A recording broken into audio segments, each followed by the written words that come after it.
వాయు కాలుష్యంతో ఢిల్లీ ప్రజలు నరకం అనుభవిస్తున్నారు. దీనికి సంబంధించి పర్యావరణ మంత్రిత్వ శాఖ ఒక కీలక నిర్ణయం తీసుకుంది. ఢిల్లీ పరిధిలో అన్ని ప్రభుత్వ ప్రైవేట్ కార్యాలయాల్లో పనిచేసే వారిలో సగం మంది ఇంటి నుంచే పని చేయాలని ఆదేశించింది. మిగతా సగం మంది మాత్రమే ఆఫీసులకు రావాలని పర్యావరణ మంత్రిత్వ శాఖ ఆదేశించింది. కాగా అత్యవసర విభాగాలు ఈ నిబంధన నుంచి మినహాయించారు.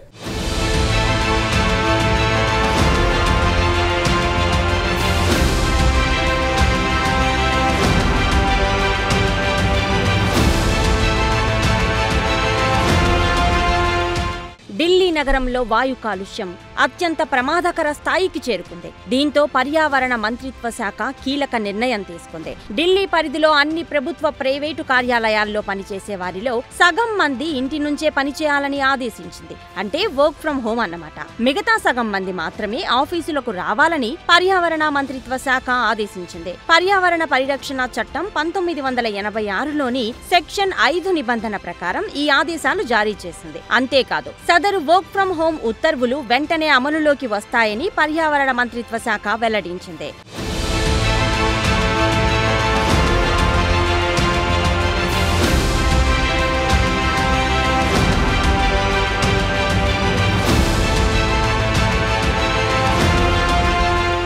ఇదిలా ఉంటే ఢిల్లీ రోడ్లపై వాహనాల రద్దీ ఎక్కువగా ఉండటం వల్ల వాయు కాలుష్యం రోజురోజుకు పెరుగుతోందని అధికారులు ఒక అంచనాకు వచ్చారు. దీంతో రహదారులపై వాహనాల రద్దీ తగ్గించాలని అధికారులు ఒక నిర్ణయానికి వచ్చారు. ఈ నేపథ్యంలో సగం మంది ఉద్యోగులకు వర్క్ ఫ్రం హోమ్ నిబంధనను పర్యావరణ మంత్రిత్వ శాఖ తీసుకువచ్చింది. కాగా అన్ని ప్రభుత్వ అలాగే ప్రైవేటు సంస్థలు ఈ వర్క్ ఫ్రం హోమ్ ఉత్తర్వులను పాటించాలని పర్యావరణ మంత్రిత్వ శాఖ స్పష్టం చేసింది. అయితే అత్యవసర విభాగాలైన ఆసుపత్రులు, ప్రజా రవాణా, నీటి సరఫరా, శానిటేషన్, అగ్నిమాపక కేంద్రాలకు ఈ వర్క్ ఫ్రం హోమ్ ఉత్తర్వుల నుంచి మినహాయింపు ఇచ్చారు.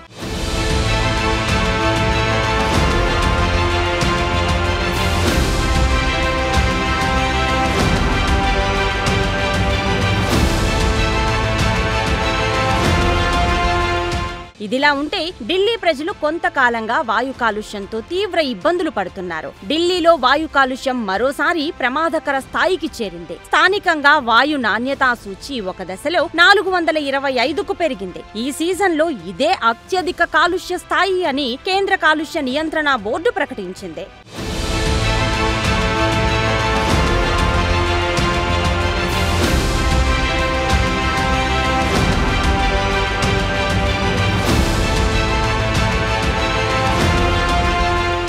ఇదిలా ఉంటే వాయు కాలుష్యాన్ని కట్టడి చేయడానికి ఢిల్లీలోని రేఖా గుప్తా ప్రభుత్వం కూడా తీవ్ర ప్రయత్నాలు చేసింది. ఇందులో భాగంగా కృత్రిమ వానల ప్రయోగానికి రేఖా గుప్తా నాయకత్వంలోని ఢిల్లీ సర్కార్ శ్రీకారం చుట్టింది. ఇందులో భాగంగా క్లౌడ్ సీడింగ్ ప్రక్రియను ఢిల్లీ సర్కార్ చేపట్టింది. ఇందులో ఐఐటి కాన్పూర్ సాయం చేసింది. అయితే అనుకున్న స్థాయిలో క్లౌడ్ సీడింగ్ ప్రక్రియ విజయవంతం కాలేదు. ఢిల్లీలో కృత్రిమ వానలు కురవలేదు. దీంతో వాయు కాలుష్యం సమస్య పరిష్కారం కాలేదు.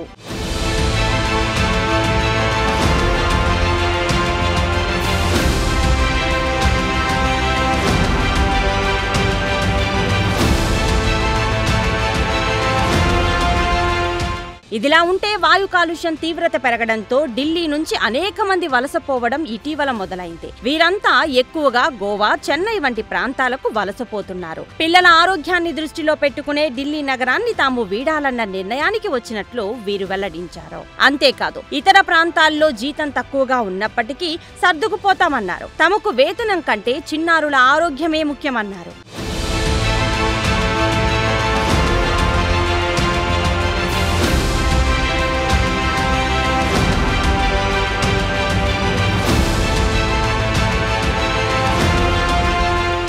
కాగా ఒక దశలో ఢిల్లీ ఎన్సీఆర్ పరిధిలో గ్రేడెడ్ రెస్పాన్స్ యాక్షన్ ప్లాన్ 3 పేరుతో కొన్ని ఆంక్షలు విధించింది. ఈ ఆంక్షల కారణంగా వాయు కాలుష్యం కొంత మేరకైనా నియంత్రణలోకి వస్తుందన్నది ఎయిర్ క్వాలిటీ మేనేజ్మెంట్ కమిటీ ఆలోచన.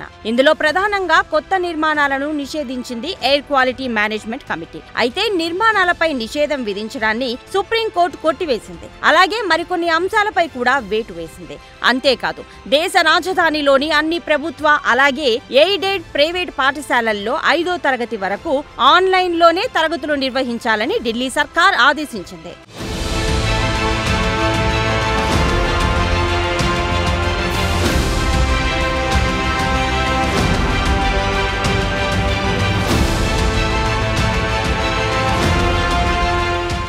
కాగా ఢిల్లీలో వాయు కాలుష్యానికి చెక్ పెట్టడానికి చైనా కూడా ముందుకు వచ్చింది. గతంలో బీజింగ్ సహా అనేక నగరాలు కూడా కాలుష్యం బారిన పడ్డాయని ఢిల్లీలోని చైనా ఎంబసీలో పనిచేసే యూజింగ్ అనే అధికారి వెల్లడించారు. అయితే సాంకేతికతను ఆయుధంగా చేసుకుని కాలుష్యానికి చైనా సర్కార్ చెక్ పెట్టగలిగిందన్నారు. ఇదే తరహాలో భారత్ కూడా తమ దేశ వాతావరణానికి అనుగుణంగా కాలుష్యాన్ని నియంత్రించడానికి పక్కా ప్రణాళికలు రూపొందించుకోవాలని యూజింగ్ కోరారు.